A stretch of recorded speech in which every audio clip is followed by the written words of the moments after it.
Ê, lũ giò nè, lũ giò bò thầu y lỡ qua ra muốn bị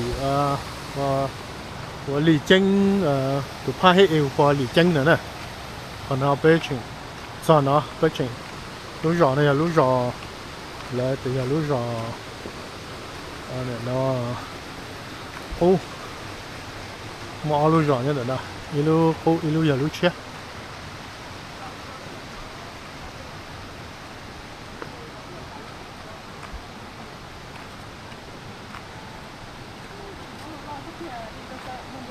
Wow, xong nó lọt được ok.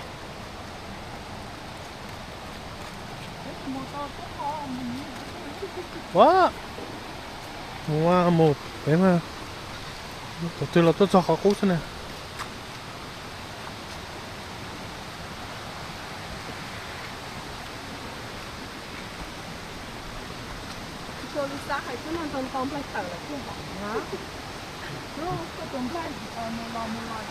nên nó nên lại tự biết không?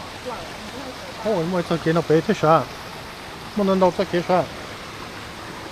They actually have a little nice place here, a little park right here.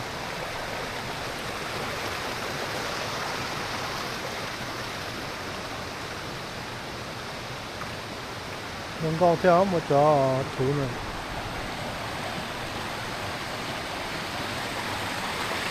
Waterfall ít một chỗ chầu mí được.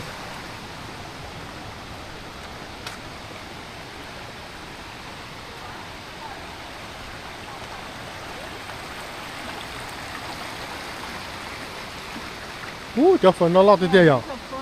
Yeah, they're huge. Mất cho phần nó còn đông rất thứ hai là.